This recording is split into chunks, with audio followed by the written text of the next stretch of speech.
Pag dumarating ang mga mobil, nanginginig ako, nagkakandaihi ako. Wala na akong magawa kundi manalangin. Iniiyakan kong Panginoon araw at gabi. Lahat ng mga pastor, nakikiusap ako. Pagkasalang anak ko. 1989, 88, 89, nawawala ang mga negosyo. Nawawala ang mga clubs. Mga pelikula ko, hindi ko na alam kung saan napunta ko, nabenta ko, or saan napunta. Wala, napapariwara ako dahil I was hooked on Cebu deeply na I was out of touch sa reality. Hindi ko nakilala kung sino ako. Basta ang feeling ko, lagi ako may isang bayong na pera, di ba? Ganun dating ng takbo ng utak ko. Dahil nawawala nga lahat ng mga producer sa barkada ko, mga artista. Ay, naging barkada ko ng mga drug lords.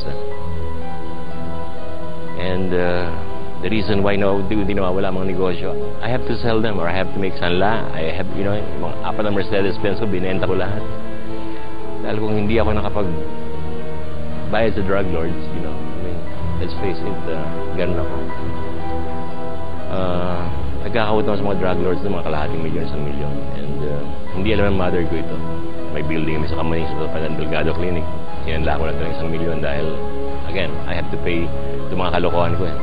Binenta ang building namin. Lahat, 7 bahay ko, ubos lahat. Ang piano, ang jeep.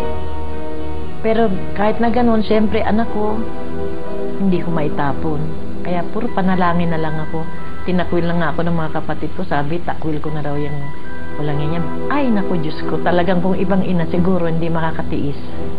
Pero siyempre, anak mo, hindi ko kayang itapon. Sabi ko, bahala na si Lord, hindi ako pababayaan. Nakiusap sa akin ng mami ko, i-rehab, magpa-rehab ka, anak. Sabi ko, mami, hindi ako praning eh.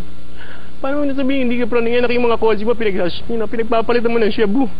Dapat ang Mercedes-Benz ko, pinalitan ko ng 1 kilo. Para makatira lang ako.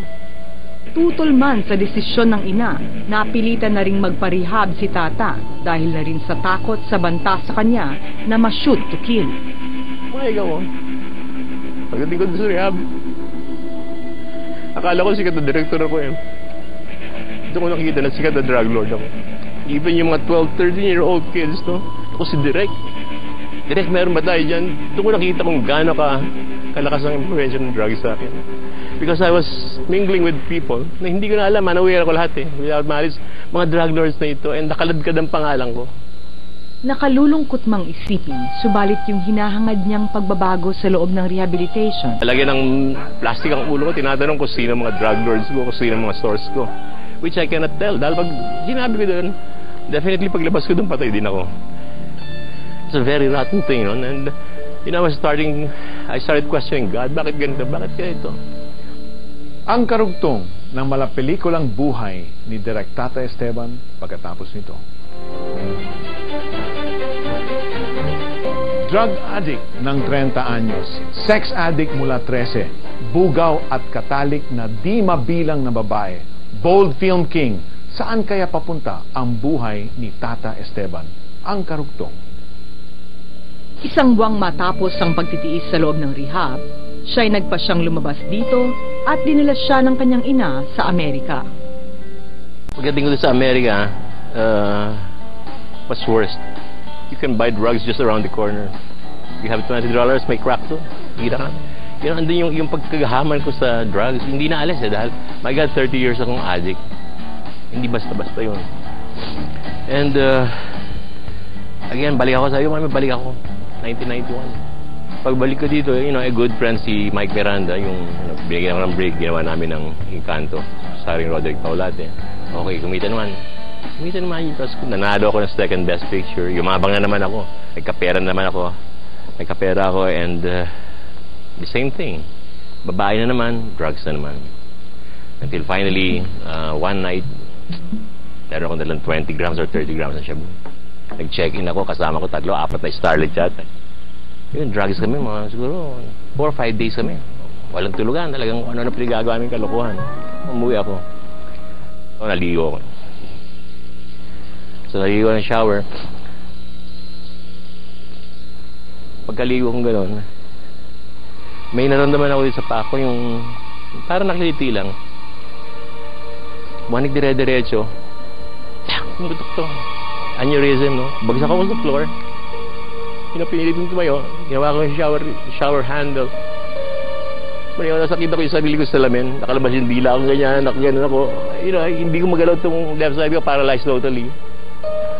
Ang unang sinigaw ko kagad, alam ko kasi kasalanan ako, sabi ko, Lord, patawarin mo ko sa lahat ng ginawa ko.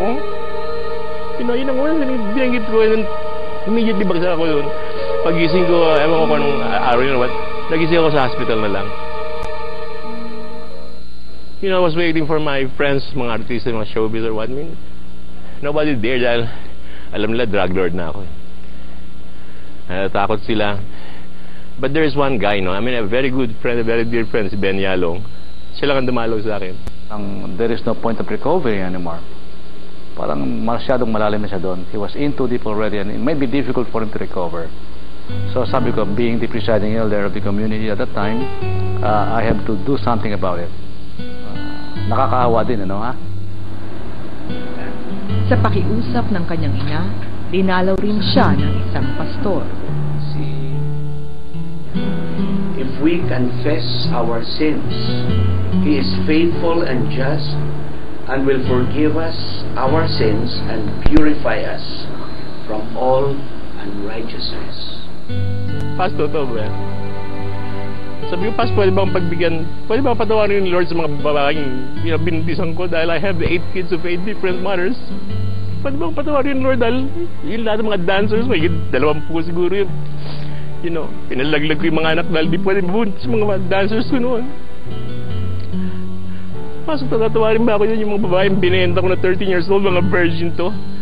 Bibenta ko na 30,000, tapos 5,000 ang kanila. Akin yung 25,000. Yung mga babaeng hinubaran ko, yung mga pinag-drugs ko. Kaya ba akong patawarin ni Lord ng ganyan? Yung mga tanong ko, and